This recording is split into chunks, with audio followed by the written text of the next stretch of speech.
Good morning everyone. Good evening everyone. सभी को good evening sir. आवाज आ रही है सभी को मेरी? Sir video yes clear? Sir. चलिए ठीक है। तो लास्ट क्लास में हमारा चैप्टर 7 कंप्लीट हो गया था, जिसमें हमने ट्रांसफार्मर के बारे में पढ़ा था, और उससे पहले हमने पढ़ा था एसी जनरेटर के बारे में। तो मैंने बोला था कि आज इस चैप्टर से लेके अगर कोई आपके डाउट होंगे तो वो आप पूछेंगे। तो अगर आप लोगों को कोई डाउट है तो पूछिए। है किसी के डाउट? नहीं है? बहुत बढ़िया, किसी का कोई डाउट ही नहीं है।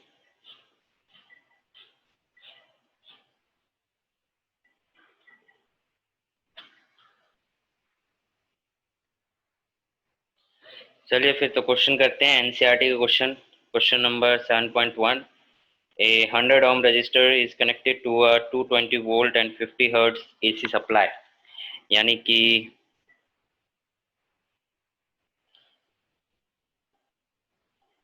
7.1, और जो वैल्यूज गिवन हैं दैट इज 100 ओम रजिस्टर, यानी कि एक रजिस्टर लगा हुआ है जो कि 100 ओम का है, और connected to a 220 volt and 50 hertz AC supply. तो 50 हर्ट्ज एसी सप्लाई दे रखी है, तो पोटेंशियल कौन सा दे रखा होगा?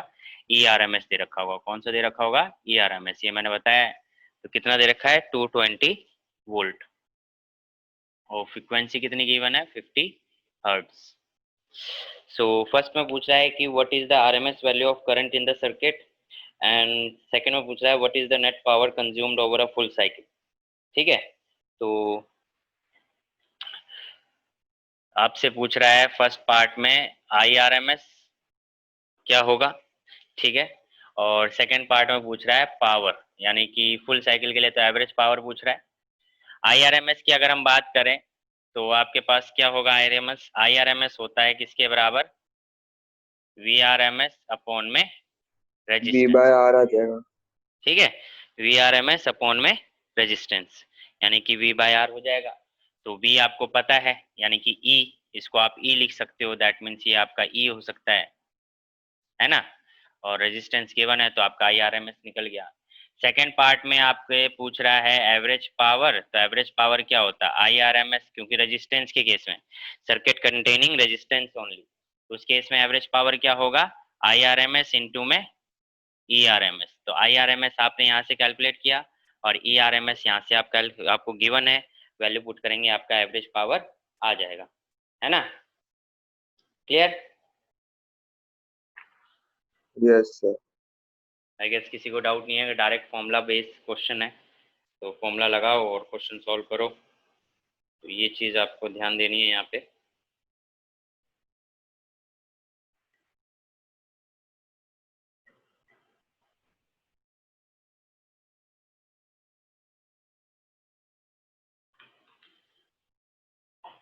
सेकंड नेक्स्ट क्वेश्चन देखिए क्या कहता है। नेक्स्ट क्वेश्चन कहता है the peak voltage of N AC volt supply is 300 volt. Peak voltage मतलब क्या गिवन है आपको? पीक वोल्टेज आपको मतलब गिवन है वी ई नोट, नॉट। या ई नोट ई कह लो, नॉट। वी नोट कह लो या ई नोट कह लो, ठीक है। आपको ये गिवन है, कितना दे रखा है? 300 वोल्ट, ठीक है। और what is the RMS voltage? अगर आपको पीक वोल्टेज गिवन है तो आरएमएस वोल्टेज क्या होगी, ये आपको निकालना है, यानी कि ईआरएमएस निकालना है। तो रिलेशन कौन बताएगा पीक वोल्टेज और RMS?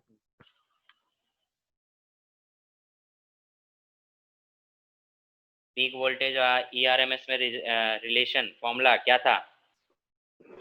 Sir sir V naught by root two. V naught by root two, यानी कि E R M S is equal to क्या आया था हमारा? E naught by root two. E naught आपको गिवन है, रूट टू की वैल्यू आपको पता है, सॉल्व करेंगे आपका आंसर आ जाएगा, ठीक है। सेकेंड पार्ट में the R M S value of current in AC circuit is 10 ampere, what is the peak current? बहुत इजी क्वेश्चन है, कर लेंगे आप लोग, ठीक है। 10.2 आपको क्या दे रखा है? I R M S given है, और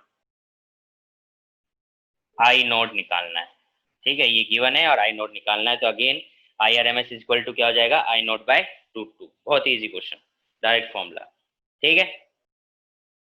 7.3 में देखिए, a 44 milli Henry inductor is connected to a 220 volt 50 hertz supply AC supply. Determine the RMS value of current in the AC circuit. Again बहुत easy question. अगेन बहुत easy question. 7.3 देखिए क्या कहता है.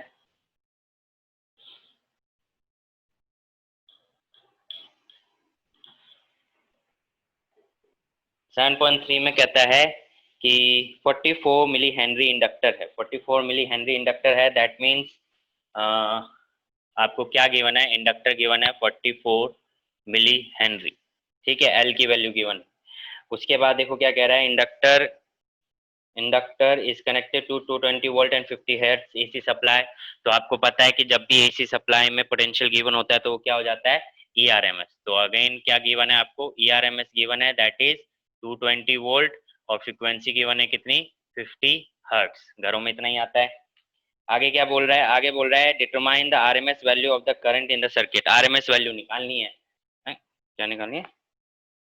RMS value of the current यानी IRMS निकालना है. तो सिंपल सी बात है, इंडक्टर का केस है, आईआरएमएस कैलकुलेट करना है. तो आईआरएमएस इज इक्वल टू क्या होगा? आईआरएमएस होगा ईआरएमएस अपॉन में रेजिस्टेंस. अब रेजिस्टेंस तो आर होता है, बट यहाँ पे केस क्या है? इंडक्टर. इंडक्टर के केस में रेजिस्टेंस क्या होता है? कौन बताएगा? Sir Z. जेड होता है इंडक्टर के केस में. एक्सेल लेते हैं. एक्सेल लेते हैं. ईआरएस एक्सेल इंडक्टिव रिएक्टेंस. और एक्सेल इज इक्वल टू किसके बराबर होता है? एक्सेल इज इक्वल टू किसके बराबर होता है? ओमेगा एल के. Omega L. X L is equal to किसके बराबर होता है? ओमेगा एल के. तो आईआरएमएस ईआरएमएस अपॉन में ओमेगा एल. और ओमेगा कैसे आएगा? ओमेगा कैसे आएगा? ओमेगा आ जाएगा 2 पाई न्यू से, है ना. ओमेगा कैसे आ जाएगा? 2 पाई न्यू से. तो बस फ्रीक्वेंसी की वैल्यू आपको गिवन है, एल की वैल्यू गिवन है, ईआरएमएस की वैल्यू गिवन है. पुट करो, आपका आंसर आ गया. पाई की वैल्यू आपको पता है 3.14. सॉल्व हो गया. ठीक है, बहुत इजी क्वेश्चन. देखिए 7.4 भी सेम है. ये तो सब कुछ आपको घर पे ही कर लेना चाहिए था जब चैप्टर खत्म हो गया. तो ये तो कराने वाले हैं ही नहीं क्वेश्चन. 7.4 देखो अगेन क्या कह रहा है. 60 microfarad capacitor is connected to a 100 volt यानी कि volt and 60 hertz AC supply. तो यानी कि 60 माइक्रोफेराड क्या दे रखा है? कैपेसिटेंस दे रखा है 60 माइक्रोफेराड. ठीक है. उसके बाद क्या गिवन है आपको? पोटेंशियल यानी कि ईआरएमएस गिवन है, दैट इज 110 वोल्ट. और फ्रीक्वेंसी कितनी गिवन है? 60 हर्ट्ज. उसके बाद क्या है? Determine the RMS value of the current in the circuit. Again वही बात आ गई, आईआरएमएस निकालना है तो क्या हो जाएगा? ईआरएमएस. और कैपेसिटर में रिएक्टेंस क्या होता है? कैपेसिटर में रिएक्टेंस क्या होता है? एक्सी. एक्सी. ठीक है, कैपेसिटर में रिएक्टेंस होता है एक्सी. एक्सी की वैल्यू क्या होती है? 1/ओमेगा सी. 1/ओमेगा सी. ठीक है, ईआरएमएस अपॉन में 1/ओमेगा सी. तो यानी आईआरएमएस क्या हो गया? Is equal to omega C E RMS, है ना. और ओमेगा की वैल्यू आपको पता है क्या होती है? 2 पाई न्यू सी कैपेसिटेंस और ईआरएमएस. यह आ गया आपका आईआरएमएस. ठीक है, बहुत इजी है. देख लो, डायरेक्ट फॉर्मूला बेस है. ये जो सारी हमने डेरिवेशन फॉर्मूले करे थे उन्हीं का यूज हो रहा है. एसी में यही चीज है. एसी चैप्टर में ज्यादातर न्यूमेरिकल कॉन्सेप्ट बनते हैं. ठीक है. नेक्स्ट क्वेश्चन देखो क्या कह रहा है. In exercise 7.3 and 7.4 what is the net power absorbed by each circuit over a complete cycle. तो ये तो आप आंसर बताओ कि जो हमने 7.3 किया है, 7.4 किया है, इन दोनों में पावर अगर एवरेज पावर निकाले तो क्या आएगा? इसका आंसर दीजिए.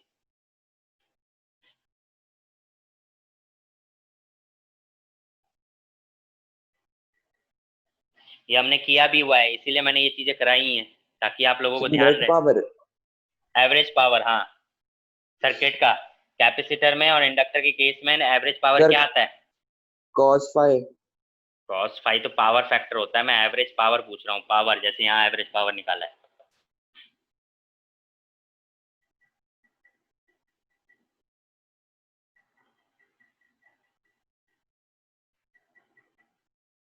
जीरो तो नहीं आता. जीरो आता है. ये इतनी देर लगती है बताने में। Average power for full cycle for inductor only और फॉर कैपेसिटर ओनली क्या आता है? 0। ये हमने डिराइव करके देखा हुआ है, बताने की जरूरत है नहीं वैसे। ये हमने 0 निकाला था। एवरेज पावर सर्किट का, AC circuit containing capacitor only, AC circuit containing inductor only, दोनों केस में एवरेज पावर क्या आया था? 0 आया था। ठीक है, ये आप लोगों ने डिराइव करके भी भेजा था। Okay sir. ठीक है। और अगर नहीं समझ आए तो इसको सिंपल से हम देख सकते हैं, क्योंकि जो एवरेज पावर का फॉर्मूला होता है एसी सर्किट में वो क्या होता है? ERMS इनटू में cos फाई, और फाई क्या होता है? फेज एंगल डिफरेंस जो आता है। तो कैपेसिटर और इंडक्टर के केस में करंट और पोटेंशियल के बीच में फेज डिफरेंस कितने का होता है? फेज एंगल का डिफरेंस कितना होता है? फाई की वैल्यू कितनी होती है? 90। 90। 90 यानी π/2। तो फाई की वैल्यू अगर यहाँ π/2 रखोगे तो cos π/2 की वैल्यू क्या होती है? 0। तो एवरेज पावर क्या आ जाएगा? 0। ठीक है, ये ऐसे भी निकाल सकते हैं। देखिए फिर देखिए नेक्स्ट क्वेश्चन क्या कह रहा है। ये तो हो गया हमारा 7.5। ये क्वेश्चन यहाँ से 7.5 था। ठीक है, समझ गए? तो देखिए नेक्स्ट क्वेश्चन देखिए। Obtain the resonance frequency omega R of LCR circuit with LCR, what is the Q value of the circuit. देखिए अब ये तो डायरेक्ट फॉर्मूला हो गया है ना। रेजोनेंस फ्रीक्वेंसी निकालने के लिए बोल दिया LCR सर्किट में, जिसमें L और C की वैल्यू गिवन है और R की भी वैल्यू गिवन है। तो बहुत ही इजी क्वेश्चन है, डायरेक्ट फॉर्मूला है। तो मेरे को फॉर्मूला बताइए, रेजोनेंस फ्रीक्वेंसी का फॉर्मूला क्या आएगा? कौन बताएगा? ओमेगा। 1/√LC। हाँ, 1/√LC। Question number 7.6। L की वैल्यू गिवन है, C की वैल्यू गिवन है, R की वैल्यू गिवन है, और रेजोनेंस फ्रीक्वेंसी निकालने के लिए बोल रहा है LCR सर्किट में, वो होता है 1/√LC। ठीक है। और ये है, और कुछ टीचर आपको इसकी जगह पे ये भी बोल सकते हैं, new is equal to 1/√2π√LC, ये भी बोल सकते हैं, क्योंकि ओमेगा इक्वल टू 2π न्यू होता है। ठीक है, आगे देखो Q वैल्यू निकालने के लिए बोला है। Q वैल्यू निकालने के लिए बोला है, तो Q वैल्यू निकालने के लिए फॉर्मूला आपको पता है ना? Q वैल्यू का फॉर्मूला पता है ना? नहीं पता? √L/C और 1/R। 1/R√L/C, ये Q वैल्यू आ गया। ठीक है, L की वैल्यू पता है, C की वैल्यू पता है, R की वैल्यू पता है, पुट करना है, सॉल्व करना है। डायरेक्ट फॉर्मूले बेस्ड क्वेश्चन है, कोई वो नहीं है। ठीक है, किसी को यहाँ तक दिक्कत आ रही हो तो? हाँ सर। किसी को नहीं आ रही? No sir. सोनम, चंचल जी, आपने टेस्ट क्यों नहीं दिया? सोनम, हाँ भैया। टेस्ट क्यों नहीं दिया भैया मैं आपने? कहीं गई हुई थी सर। कहीं गई हुई थी का क्या मतलब है? जब एक हफ्ते से मैं बोल रहा हूँ कि संडे को टेस्ट है, 4 बजे टाइम भी बता रखा है, तो कहीं गई हुई का मतलब क्या है? अभी तक कितने टेस्ट दिए हैं? भैया दिए तो सारे, पर वहाँ पे मिसिंग दिखा रहा है। हाँ, वहाँ पे मिसिंग क्यों दिखा रहा है? क्योंकि आप फाइल को अपलोड करके उसको हैंड इन नहीं करते हैं। फाइल को अपलोड करने के बाद, इमेज को अपलोड करने के बाद हैंड इन का ऑप्शन होता है, वो हैंड इन को क्लिक करना होता है। ओके। चंचल जी, आपका क्या रीजन है? वो मम्मी के पास फोन रहता है तो मम्मी के पास फोन रहता है तो मैं क्या करूँ? तो उससे पता नहीं चलता था, इसलिए ये वाला नंबर ऐड करवाया। अच्छा, नेक्स्ट टाइम से दोनों के टेस्ट होने चाहिए टाइम पे। मैं नहीं सुनूंगा कि किसके पास फोन रहता है और कहाँ जाना था। समझ गए सोनम? ओके। हाँ जी, तो नेक्स्ट क्वेश्चन कौन सा कर रहे थे हम? 7.6। 7.7 देखिए, a charge 30 microfarad capacitor is connected to a 27 millihenry inductor. यानी कि एक चार्ज कैपेसिटर है जो कि इंडक्टर के साथ कनेक्टेड है। ठीक है, तो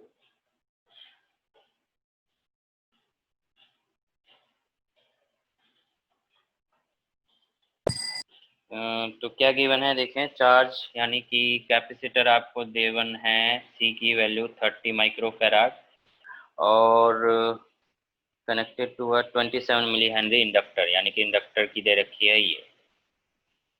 ठीक है, what is the angular frequency of free oscillation of the circuit. तो फ्री ऑसिलेशन यानी कि ये वो वाला हो गया, एलसी ऑसिलेशन हो गया। मैंने एलसी ऑसिलेशन आपको समझाया था।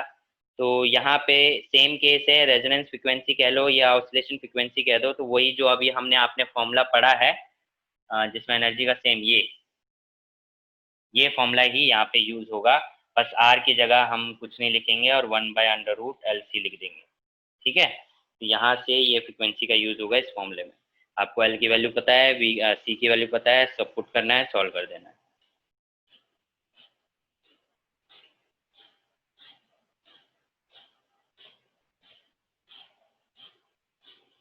चलिए, ये अब आप मेरे को क्वेश्चन करके दिखाएंगे, क्योंकि आपको आइडिया लग गया है कि सारे फॉर्मूले वही हैं। तो मैं अब जो इजी क्वेश्चन है वो मैं आपसे करवाऊंगा, जो थोड़े टफ होंगे वो मैं करूंगा। तो 7.8 क्वेश्चन देखिए, अगर आपके पास एनसीईआरटी है तो आप उसमें से देखेंगे, और मैं बोल भी रहा हूँ। Suppose the initial charge on the capacitor in exercise 7.7 is 6 millicoulomb. यानी कि जो 7.7 है, इस कैपेसिटर पे इनिशियली जो चार्ज था वो था 6 मिली कूलम। ठीक है, क्या है? 6 मिली कूलम चार्ज जो था वो क्या था? 6 मिली कूलम था। What is the total energy stored in the circuit initially. तो आपसे पूछ रहा है कि अगर चार्ज इतना था तो टोटल एनर्जी कितना स्टोर होगा, वो निकाल के दिखाइए। और what is the total energy in later time, और बाद में कितना टोटल एनर्जी होगा वो बताइए। तो जल्दी से बताएंगे।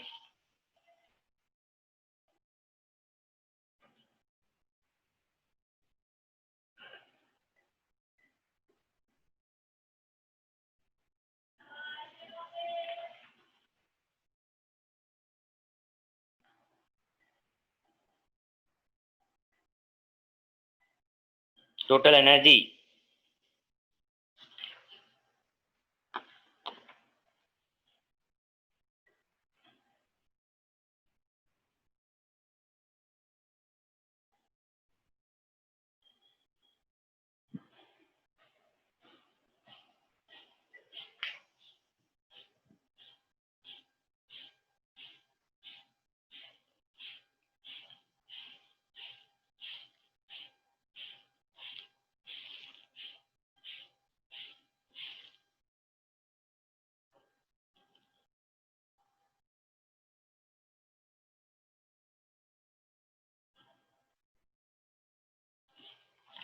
Q square divide by C. हाँ, ये फॉर्मूला लगा सकते हैं। हाफ क्यू स्क्वायर लगेगा, half Q square by C. Sir 0.6 joule. 0.6 joule, बिल्कुल राइट आंसर। और किसी का अलग आ रहा हो? अलग तो क्या ही आएगा, अब तो मैंने बोल ही दिया राइट आंसर। हो किसी का? 0.6 0.6 आ रहा है सबका? ठीक है, ये तो इनिशियली निकाला आपने, फाइनल क्या होगा? क्योंकि बाद में भी पूछ रहा है what is the total energy at later time. Question दोबारा सुन लो। 7.7 में था, क्योंकि 7.7 की ही बात कर रहा है ये। A charge 30 microfarad capacitor is connected to a 27 millihenry inductor. What is the regular angular frequency of free oscillation of the circuit. तो फ्री ऑसिलेशन वाला केस है, तो ऑसिलेशन वाला सर्किट आपने जब पढ़ा था तो उसमें क्या हो रहा था? एनर्जी क्या रहती थी? सेम रहती थी। तो जो इनिशियली एनर्जी रहेगी वही फाइनल एनर्जी रहेगी, 0.6 जूल। किसी को कोई डाउट, या किसी को ये बात नहीं समझ में आई हो तो? सर रीजन क्या आएगा? हम देख रहे थे ना कि जो एनर्जी बन रहा था वो एनर्जी सिर्फ एक जगह से इधर जा रही थी, इधर से इधर ट्रांसफर हो रही थी ना बस। Yes sir. हाँ, तो एनर्जी का लॉस तो कहीं हो ही नहीं रहा ना। Okay sir. क्लियर है सभी को? चलिए 7.9 देखिए, क्वेश्चन मैं दोबारा पढ़ रहा हूँ। अगर आप लोगों को देखो इजी लगेगा तो आप खुद ही बताएंगे, अदरवाइज देखते हैं। इजी लग रहा है मेरे को, तो डायरेक्ट फॉर्मूला है। A series LCR circuit with R L and C, यानी कि सीरीज एलसीआर सर्किट है 7.9 में, है ना। एलसीआर सर्किट हो गया, इसमें एल की वैल्यू गिवन है, सी की वैल्यू गिवन है और आर की वैल्यू गिवन है। कितनी गिवन है? एल की वैल्यू गिवन है आपको, दैट इज 1.5 हेनरी। आर की वैल्यू है 20 ओम और सी की वैल्यू है 35 माइक्रो फैराड। ठीक है, ये वैल्यूज गिवन है। नाउ आगे क्या कह रहा है is connected to a variable frequency 200 volt AC supply. Variable frequency 200 AC supply मतलब कि क्या गिवन है? ERMS. इतना तो अब तक आप लोग जान गए होंगे कि अगर वेरिएबल फ्रीक्वेंसी AC फ्रीक्वेंसी के साथ अगर पोटेंशियल गिवन है तो क्या गिवन होगा आपको? ERMS. ठीक है, उसके बाद देखिए when the frequency of the supply equals the natural frequency of the circuit, तो पूछ रहा है कि कब when the frequency of the supply equals to the natural frequency of the circuit, ये कब होता है कि जो सप्लाई की फ्रीक्वेंसी है वो नेचुरल फ्रीक्वेंसी के बराबर होता है? तो कौन से केस में होगा ये? रेजोनेंस। रेजोनेंस। और ये रेजोनेंस कब होता है? सर जब फ्रीक्वेंसी सेम होती है। कंडीशन थी इसकी बेटा, कंडीशन लिखवाई थी एक। कोई और? समझाया था बड़े अच्छे से कि कब रेजोनेंस आता है, इधर से इंक्रीज होता है उधर से। क्या? वो एक्सएल और एक्सी शायद जब इक्वल होते हैं ना। हाँ ये हुई ना बात, अब हुई बात। एक्सएल और एक्सी जब इक्वल होते हैं तो उस केस में रेजोनेंस फ्रीक्वेंसी आती है, जो कि क्या आती है? 1/2π√LC। ठीक है, तो इस केस में वो रेजोनेंस फ्रीक्वेंसी होगा। ठीक है, सिंपल सा आंसर। आगे क्या पूछ रहा है? What is the average power transfer to the circuit in one cycle, one complete cycle. तो आप बताइए कि इसमें एवरेज पावर क्या होगा एक कंप्लीट साइकिल में। तो पहले तो मेरे को ये बताओ कि आप कौन से फॉर्मूला यूज करोगे एवरेज पावर के लिए, बताइए।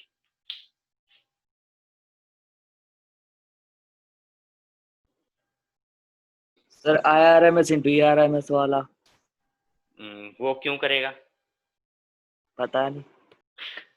पता नहीं, जब आंसर दे रहा है तो कुछ सर रीजन एक साइकिल होगी कंप्लीट। तो एक साइकिल तो इंडक्टर में भी आ रहा था, उसमें तो 0 लिया हमने, उसमें 0 क्यों लिया फिर?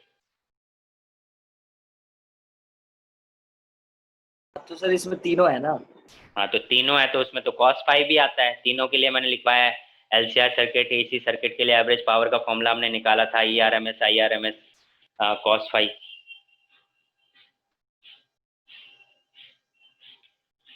यही चीज बोल रहा हूँ कि जो चीज पढ़ो बिल्कुल कॉन्सेप्ट के साथ पढ़ो कि वो चीज वहां पे क्यों है, यही चीज क्लियर होनी चाहिए। यहीं पे बोर्ड में मार्क्स उसी के आते हैं। अब यहाँ पे अगर आप क्लियर होते तो एकदम टाइम भी मैनेज होगा, टाइम भी बचेगा, आंसर भी आएगा।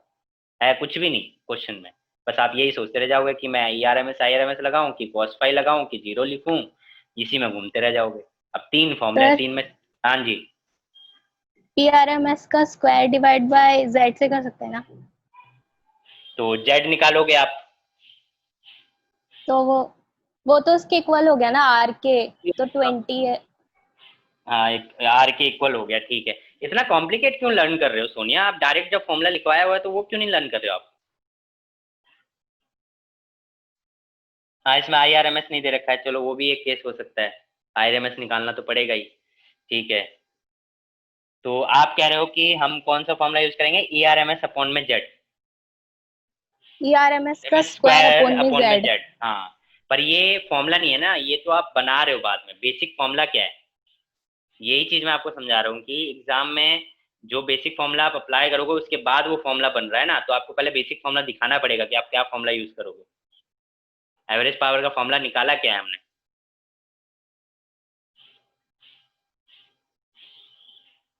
एवरेज पावर का फॉर्मूला यहाँ यूज होगा ERMS और IRMS। ठीक है, IRMS की जगह आप ERMS अपॉन में Z equal to R put करोगे तो वो, और IRMS यहाँ पे कैसे आएगा? IRMS यहाँ पे आएगा ERMS अपॉन में Z मतलब इक्वल टू R, क्योंकि जब रेजोनेंस होता है तो उस केस में Z इक्वल टू R हो जाता है ना। और इससे आपका क्या आ जाएगा? IRMS आ जाएगा। अब आप बोलोगे सर ये फॉर्मूला ही क्यों लगाया? तो इसका देखो, LCR सर्किट के लिए जब भी लगाया जाता है तो उसके लिए फॉर्मूला हम लगाते हैं वो cos फाई वाला, ये ध्यान रखना। ERMS IRMS cos फाई, ये फॉर्मूला जब लगाया जाता है जब LCR सर्किट की बात होती है। बट अब LCR सर्किट में भी अगर आप रेजोनेंस की कंडीशन डाल दोगे तो XL और XC तो हट गया, कैंसिल हो गया, बचा कौन? सिर्फ R। और रेजिस्टेंस के केस में कोई फेज एंगल होता ही नहीं है, इसलिए ये वाला फैक्टर तो हट ही जाएगा ना, तो फॉर्मूला तो सिर्फ इतना ही बचेगा। समझे समीर? Yes sir. बाकी सबको समझ में आया? Yes sir. Yes sir. Divyanshu?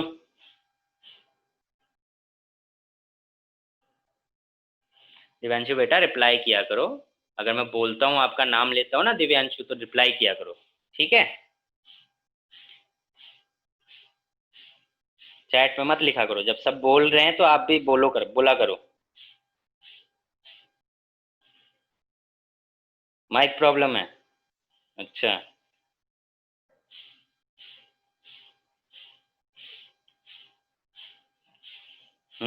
ठीक है।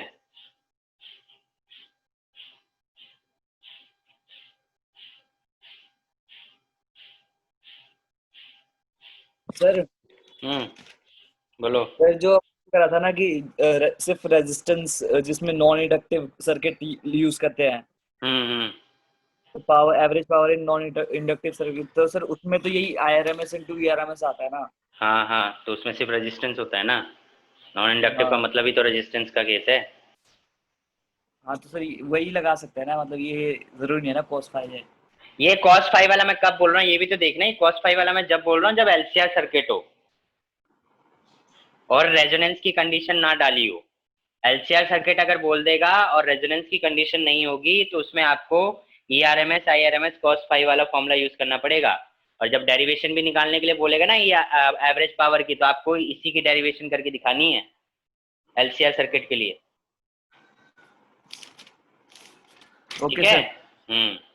आगे देखिए नेक्स्ट क्वेश्चन। यहाँ तक किसी को डाउट? सोनम, चंचल? नहीं। ठीक है, तो इसको रब करते हैं, नेक्स्ट बढ़ते हैं।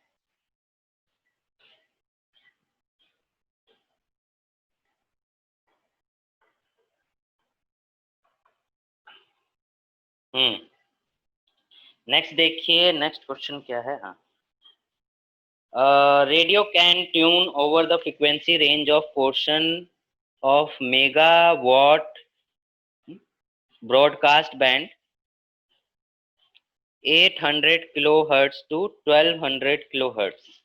यानी कि एक फ्रीक्वेंसी रेंज है, फ्रीक्वेंसी रेंज जो है वो 800 किलोहर्ट्ज से लेकर 1200 किलोहर्ट्ज की एक फ्रीक्वेंसी रेंज है जिसमें एक रेडियो वर्क कर सकता है, यानी कि ट्यून कर सकता है, ट्यूनिंग हो सकती है उसकी। If its LC circuit has an effective inductance of 200 microhenry, यानी कि इसका जो LC सर्किट है जिसमें L की वैल्यू दे रखी है 200 माइक्रो हेनरी,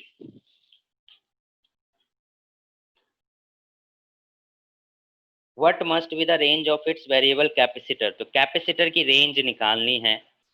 तो अगेन ये इसमें सिर्फ LC सर्किट दे दिया, और LC सर्किट यानी कि सिंपल सी बात है, LC ऑसिलेशन की बात आ जाएगी यहाँ पे, जो हमने अभी लास्ट क्वेश्चन में भी करा।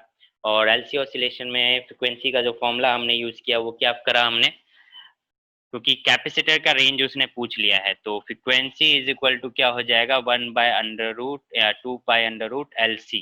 इस फॉर्मूले का यूज करेंगे, तो एक मिनिमम रेंज ले लेंगे, हायर रेंज ले लेंगे, और उसके लिए C की वैल्यू निकाल लेंगे। तो सिंपल सी बात है, फ्रिक्वेंसी एक बार 800 लेना है, L की वैल्यू दी हुई है, C की वैल्यू आ जाएगी, फिर एक बार फ्रिक्वेंसी 1200 लेना है और L की वैल्यू गिवन है, C की वैल्यू आ जाएगी, दोनों वैल्यू पुट करके C की रेंज आ जाएगी। क्लियर है?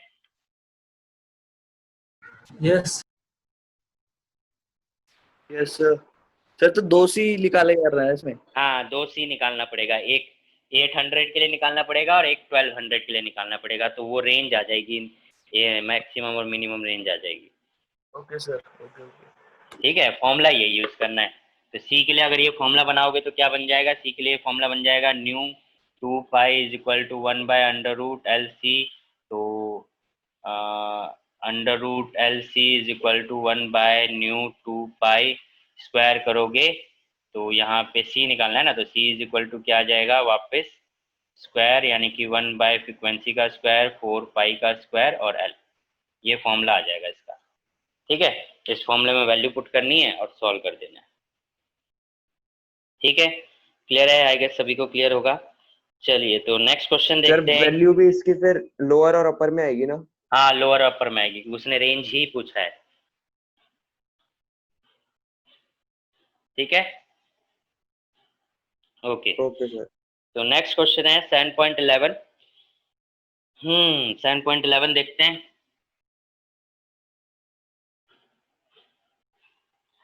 7.11 में क्वेश्चन है, दैट इज एक सर्किट गिवन है आपको इस तरीके से।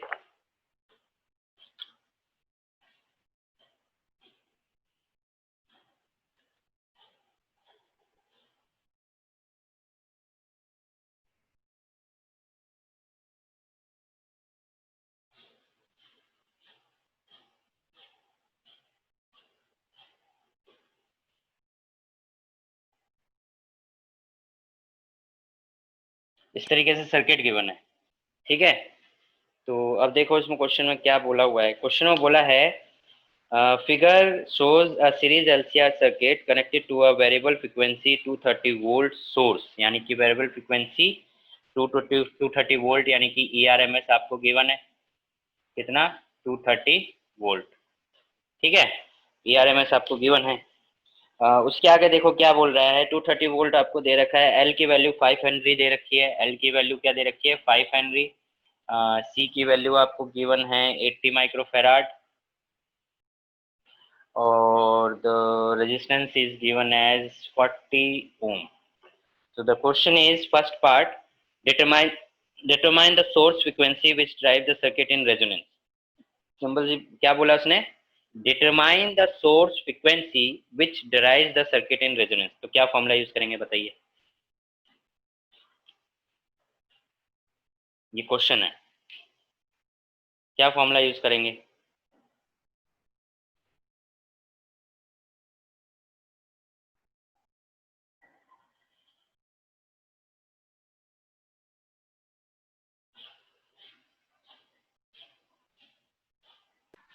सर वो रेजोनेंस है तो फिर से इक्वल होगा XL equal to 1 XC. By root L C. 1/√LC frequency निकालनी है ना।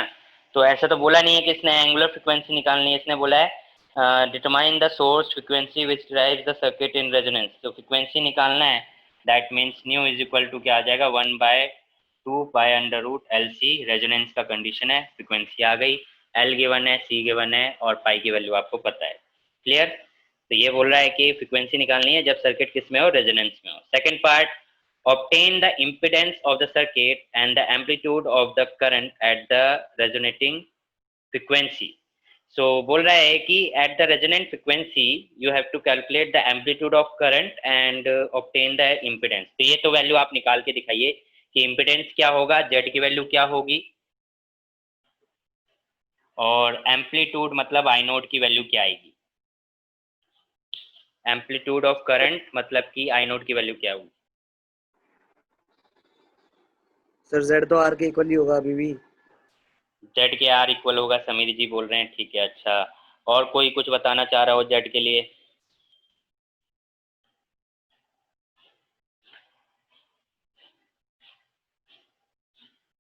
और किसी का जेड का आंसर अलग आ रहा हो? सेम ही आएगा सर आर के। आर के, सिंपल सी बात है, रेजोनेंस है तो मैंने अभी बताया था, ये बात तो माइंड में बैठ जानी चाहिए। एट रेजोनेंस क्या होता है, एक्सएल इज इक्वल टू किसके बराबर हो जाता है, XL is equal to XC के। और ऐसे केस में क्या हो जाता है कि जो जेड है वो आर के बराबर हो जाता है। तो अगर आपसे जेड पूछ रहा है तो किसके बराबर हो जाएगा, वो आर के। और आर कितना गिवन है, 40 ओम, तो आपका जेड आ गया 40 ओम। तो आई नोट की वैल्यू निकालें फिर।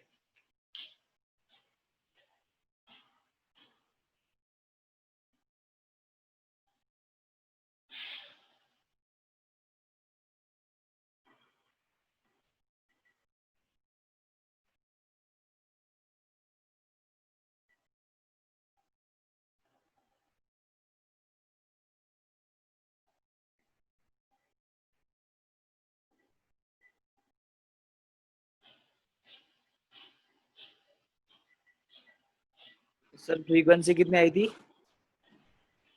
फ्रीक्वेंसी कितनी आई थी मतलब, फ्रीक्वेंसी निकाला क्या हमने, फ्रीक्वेंसी आप आएगी आपकी 50 हर्ट्ज। ये तो 50 है। एंगुलर फ्रिक्वेंसी 50 है, एंगुलर फ्रिक्वेंसी 50 है। अच्छा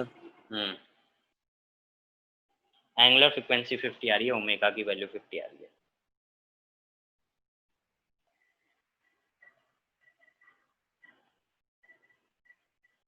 तो आई गेस ओमेगा की तो जरूरत नहीं पड़नी चाहिए, पड़ेगी ओमेगा की जरूरत, फ्रिक्वेंसी की जरूरत पड़ेगी। नो सर, अच्छा कर रहा हूँ। हम्म सोनिया आ गया आपका आंसर? यस सर, 8.1 आया है। 8.1 आया है, बिल्कुल सही आया है, बहुत बढ़िया। 8.1।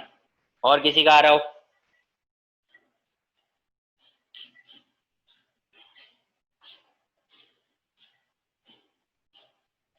आशीष जी, आप भी सॉल्व करते हैं या फिर खाली आंसर सुनते हैं? हाँ सर, कर रहा 8.8। हूँ। कर रहे हो?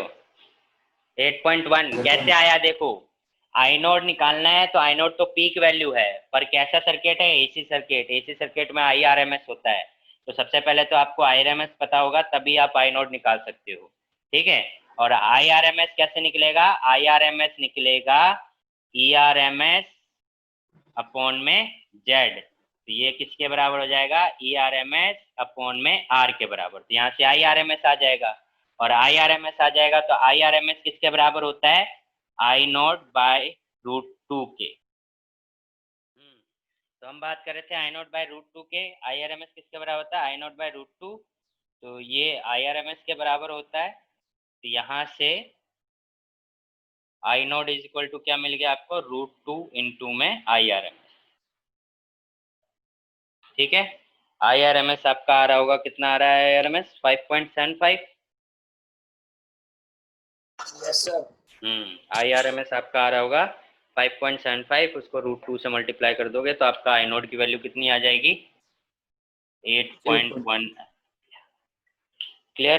तो ये क्लियर हो गया सभी को। देखिए फिर इसका नेक्स्ट पार्ट भी है, determine the R M S potential drop across the 3 elements of the circuit. तो आर एम एस पोटेंशियल निकालना है तीनों के एलिमेंट के, यानी आर के अक्रॉस, सी के अक्रॉस, एल के अक्रॉस, ठीक है। निकालना है आपको R M S potential drop, यानी कि पोटेंशियल, तो जरा निकालेंगे।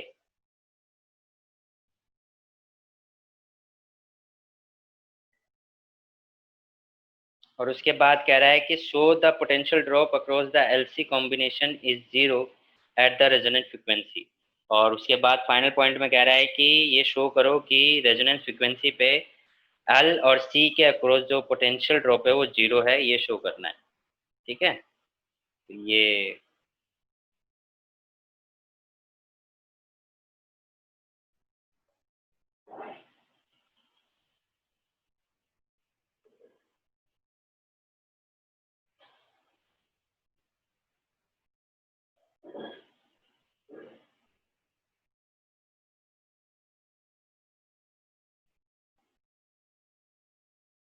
बताइए आर के अक्रॉस कितना पोटेंशियल आ रहा है, सी के अक्रॉस और एल के अक्रॉस?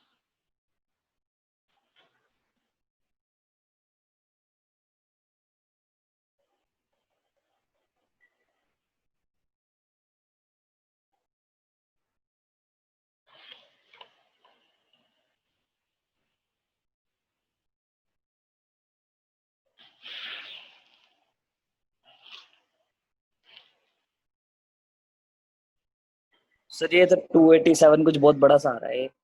किसके? रेजिस्टेंस के अक्रॉस कितना आ रहा है? 287। 287? 287 कैसे आ रहा है? 287 तो नहीं आना चाहिए, सिंपल है, आई इंटू आर करना है।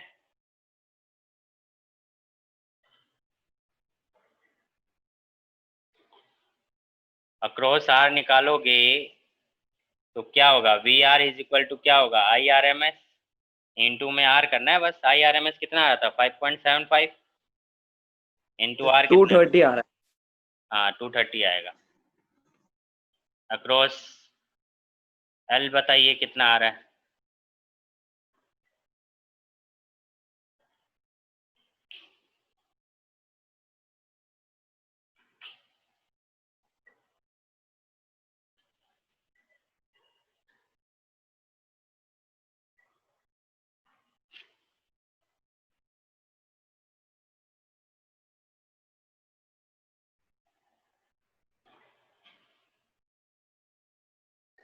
तो म्यू कितना आया था ये फ्रीक्वेंसी?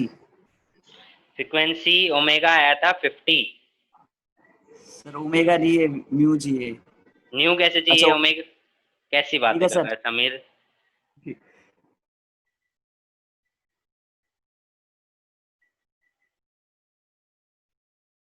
सर 250 अक्रॉस ये इंडक्टर।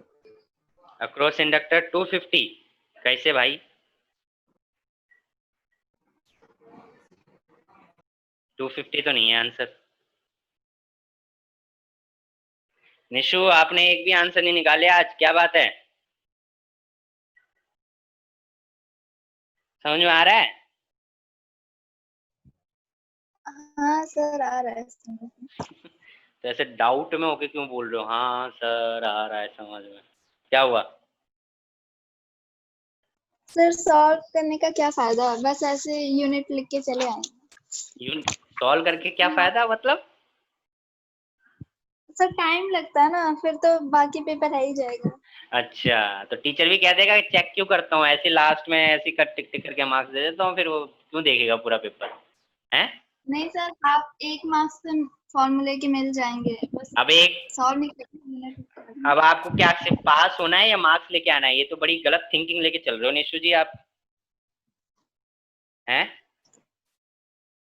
सर मार्क्स मार्क्स लाने हैं ना, या खाली पास होने के लिए पढ़ रहे हो? मार्क्स लाने हैं।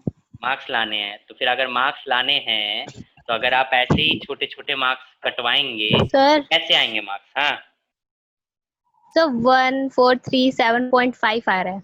हाँ 1437.5 आ रहा है, बिल्कुल सही आ रहा है। 14 क्या आ रहा है? 1437.5 ना, ये आ रहा है 1437.5 वोल्ट, सॉरी। सर ये पता, मुझे लगा कि बहुत ही खतरनाक आंसर से होता है नहीं। कॉन्फिडेंट लाओ समझ जी अंदर, चाहे गलत आए सही आए, जो आंसर आ रहा है यूं समझो आपका जो आंसर आ रहा है सही आ रहा है, ठीक है? यही चीज चाहिए, कॉन्फिडेंट। ठीक है, एग्जाम में जब जाओ तो कॉन्फिडेंट होके जाओ कि हाँ आता है, फाड़ देंगे, उसके बाद जो देखो होगा होगा वो अलग बात है। ठीक है, तो निशु जी थोड़ा सा कॉन्फिडेंट लाएं अपने अंदर, और मैथ से डरे ना, कैलकुलेशन से डरे नहीं। ठीक है, धीरे धीरे प्रैक्टिस करोगे कैलकुलेशन की तो आदत पड़ जाएगी, और यही अगर इसको छोड़ते जाओगे तो ये डर बना रहेगा और आगे चल के और बड़ा डर बन जाएगा। ठीक है, तो इसको सॉल्व करना सीखो, चाहे कितना टाइम लगे। अभी कौन सा पेपर दे रहे हो, अभी तो सॉल्व करो ना। कितना टाइम, देखो सोनिया ने पूरा सॉल्व करके बताया ना आंसर, है कितना देर में बताया, पर बताया। ये चीज लाओ, बेशक 2 घंटे लगे 3 घंटे लगे, पर क्वेश्चन को सॉल्व करो। ठीक है, जब सर तक ये एक तो उसका भी नहीं लगता, उसमें जितना टाइम लगा मुझे पता है, 5 गुना ज्यादा टाइम लगाती हूँ मैं इसके आंसर निकालने में। कोई बात नहीं ना, अभी कौन सा एग्जाम है, जब तक एग्जाम आएगा तब तक स्पीड बन जाएगी, अभी करना तो शुरू करो। हैं? अब एक बात बताओ कि 5.75 को 40 से मल्टीप्लाई करना कोई ज्यादा बड़ी मुश्किल बात है? मल्टीप्लाई तो करना है। अब इसमें चाहे दो में, अभी आपके 10 मिनट लग रहे हैं, थोड़ी धीरे धीरे करते जाओगे, आगे चल के 5 मिनट लगेंगे, आगे चल के 2 मिनट लगेंगे। ऐसी प्रैक्टिस बनती है ना मैथ की। हाँ जी, एक्स सी के अक्रॉस कितना आ रहा है? 1430। 1430 वोल्ट ये आ रहा है। हाँ देखते हैं सी। नहीं जी, बिल्कुल नहीं, ये तो नहीं आ रहा।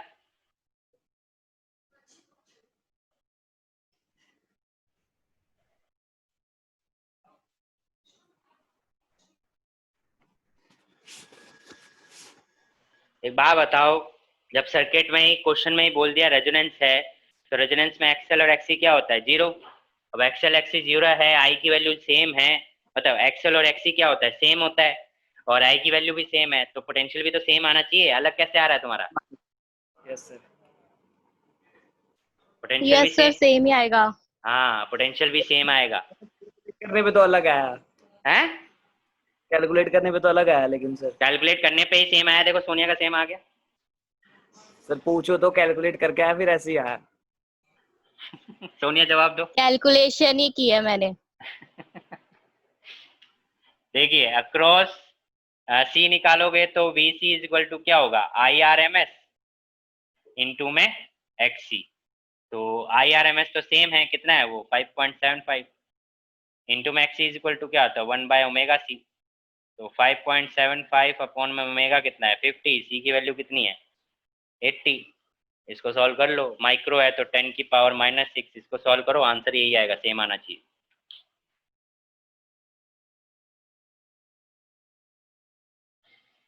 हाँ, इसका लास्ट पार्ट कह रहा है so that the potential drop across the LC combination is 0 at the resonance frequency. यानी कि LC कॉम्बिनेशन का अगर आप पोटेंशियल निकालोगे तो वो क्या आएगा 0 आएगा। तो सिंपल सी बात है कि अगर LC के लिए निकालोगे तो आपका क्या होगा VL माइनस VC होगा। क्या होगा VL माइनस VC होगा, क्योंकि कंबाइन का निकाल रहे हो, चेंज निकाल रहे हो, तो VL भी सेम है VC भी सेम है, तो क्या आ जाएगा 0। क्लियर सभी को? यहाँ तक किसी को कोई डाउट है तो बताइए।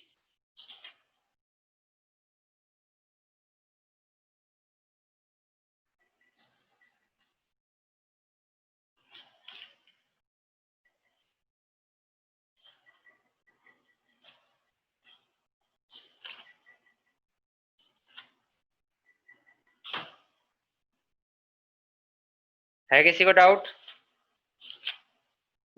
No sir. किसी को नहीं है? सारे पढ़े लिखे बच्चे हैं। चलिए 5 मार्क्स के क्वेश्चन देखते हैं कैसे आते हैं 5 मार्क्स के क्वेश्चन। ठीक है, तो 5 मार्क्स के क्वेश्चन देखते हैं। उसमें पहला क्वेश्चन है the primary coil of an ideal step up transformer, यानी ट्रांसफॉर्मर के ऊपर है।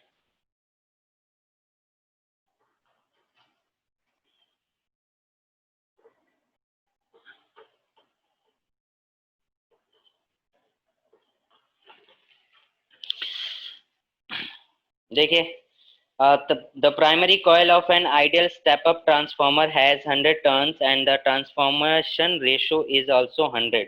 ट्रांसफॉर्मेशन रेशियो जो है वो क्या है 100 दे रखा है। और primary coil of an ideal step up transformer, step up transformer का मतलब क्या हुआ, step up transformer, step up का मतलब है कि प्राइमरी कॉइल जो है वो सेकेंडरी कॉइल से क्या है कम है। और नंबर ऑफ प्राइमरी कॉइल कितने दे रखे हैं इसने दे रखे हैं आपको 100 टर्न्स। ठीक है, और आगे बोल रहा है transformation ratio is also 100। Transformation ratio को हम के से डिनोट करते हैं।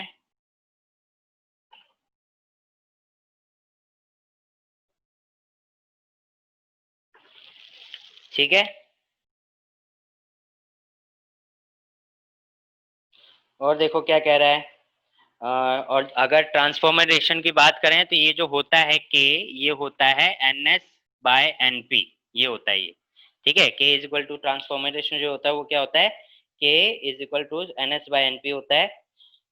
आगे देखिए क्या बोल रहा है, the input voltage and the power are 220 volt and 1100 watt. ठीक है, इनपुट वोल्टेज जो है वो कितनी दे रखा है 220 वोल्ट दे रखा है, और जो पावर दे रखा है वो कितना दे रखा है 11,000 वॉट, 1100 वॉट सॉरी। तो इनपुट वोल्टेज है, यानी इनपुट वोल्टेज मतलब प्राइमरी वोल्टेज कितना हो गया 220 वोल्ट है ना, प्राइमरी वोल्टेज 220 वोल्ट। और प्राइमरी पावर जो दे रखी है वो क्या दे रखी है, इनपुट पावर कह लो प्राइमरी पावर कह लो, इस तरीके से लिख लो ज्यादा ध्यान रहेगा। इनपुट पावर, ठीक है, वो कितनी दे रखी है 1100 वॉट। ये चीज आपको गिवन है रिस्पेक्टिवली।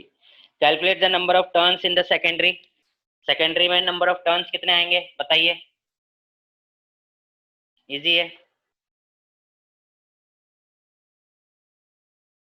सेकेंडरी में 10,000, बस देखिए सिंपल है, सेकेंडरी में नंबर ऑफ टर्न्स निकालना है, इससे मल्टीप्लाई कर दो, आपका क्या आ जाएगा number of turns in secondary coil आ जाएंगे K इंटू NP। तो K है 100 इंटू 100 आ गया आपका 10,000।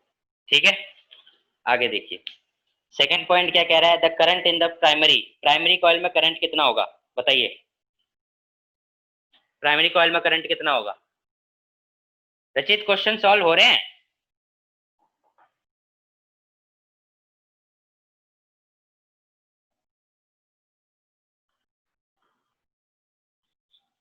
Primary coil,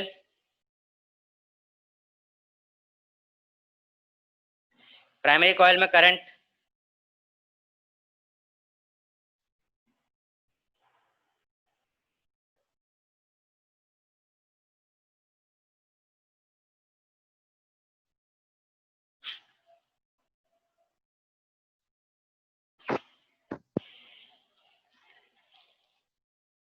sir 5 ampere. Primary coil में करंट 5 एम्पियर, बिल्कुल सही। देखिए प्राइमरी कॉइल में मतलब कि इनपुट हो गया ना, प्राइमरी मतलब इनपुट हो गया, इनपुट पावर दे रखा है, input power is equal to क्या होता है, पावर इज इक्वल टू होता है V इंटू में I। और अगर इनपुट में पूछोगे तो ये प्राइमरी की ही बातें होंगी, आईपी निकालना है तो आईपी इज इक्वल टू क्या आ जाएगा, पावर अपॉन में पोटेंशियल, पावर गिवन है, पोटेंशियल गिवन है 1100 अपॉन में 220, कितना आ जाएगा 5 एम्पियर। ठीक है, नेक्स्ट थर्ड देखो, voltage across the secondary, secondary के अक्रॉस वोल्टेज क्या होगा, यानी वीएस निकालना है। ये तो लास्ट क्लास में ही पढ़ा है, इसका तो रिलेशन पता होना चाहिए। सर 11। हम्म, नहीं।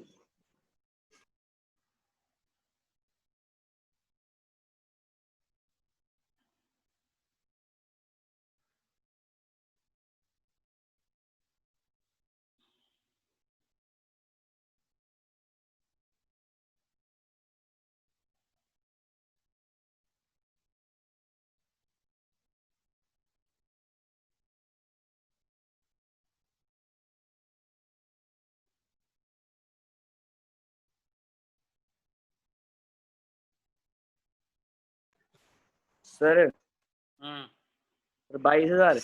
22,000, 22,000 बिल्कुल सही। देखो K इज इक्वल टू क्या है, NS बाय NP, और NS बाय NP किसके बराबर होता है, ES बाय EP। आपसे ES पूछ रहा है, EP आपको गिवन है, तो सिंपल सी बात है K इज इक्वल टू क्या हो सकता है, VS अपॉन में VP हो सकता है, और VS निकालना है तो VS इज इक्वल टू क्या हो जाएगा, K इंटू में VP, यानी कि 100 इंटू में 220, तो कितना आ जाएगा 22,000। ठीक है, फिर आपसे पूछ रहा है फोर्थ पॉइंट में, the current in the secondary, secondary current IS की वैल्यू, ये भी मैंने रिलेशन बताया था, करंट और पोटेंशियल के बीच में रिलेशन बताया था।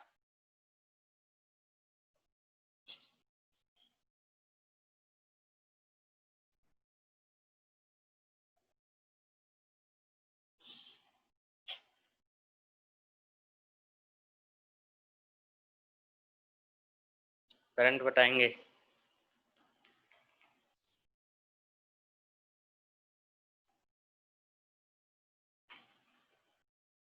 सर 1/20। 1/20,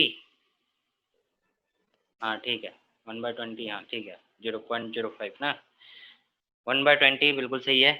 सिंपल सी बात है, देखो K is equal to NS by NP होता है तो ES बाय EP होता है, तो ये किसके बराबर होता है, IP बाय IS। जब इसकी वैल्यू 100 है तो ये क्या हो जाएगा, IP बाय IS, तो IS इज इक्वल टू क्या हो जाएगा, IP अपॉन में K। तो IP कितना है, IP है 5, K कितना है 100, तो कितना हो जाएगा 0.05 एम्पियर। ठीक है, ये आ गया IS। आउटपुट पावर बताइए, आउटपुट पावर सर सेम रहेगी ना, क्या सेम रहेगी, आउटपुट पावर भी तो उतनी रहेगी, 11,000 वोट, 1100 वोट। 1100 वोट, हाँ। तो आउटपुट पावर कितनी आ गई, आउटपुट पावर निकालना है, ऐसे डायरेक्ट मत बोलो, सिंपल आउटपुट पावर निकालना है तो पावर इज इक्वल टू होगा BS इंटू में IS, है ना। तो IS कितना आया है 0.05, VS कितना आया है 22,000। ठीक है, मल्टीप्लाई कर दोगे तो कितना आ जाएगा 1100 वोट। ठीक है, 1100 वोट। यहां तक किसी को कोई डाउट है तो बताओ,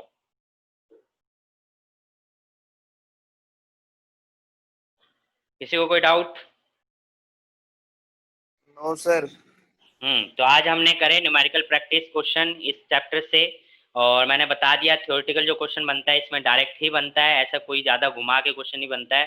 घुमाने वाले क्वेश्चन होते हैं इसके न्यूमेरिकल, ठीक है, तो उन पे ज्यादा फोकस करना है और कॉन्सेप्चुअल क्वेश्चन हम नेक्स्ट क्लास में फिर करेंगे। दैट इज अभी नेक्स्ट क्लास एक और होगी जिसमें हम थोड़े और कॉन्सेप्चुअल क्वेश्चन देखेंगे, ठीक है। तो आप लोग पढ़ें, और रचित टेस्ट के लिए जो बोला था वो कल होगा तुम्हारा टेस्ट, ठीक है। Okay sir. चलिए फिर मिलते हैं नेक्स्ट क्लास में, till then bye bye. Message किसने किया है? हाँ सर थर्ड का ही है ना? हाँ थर्ड का है। Okay sir.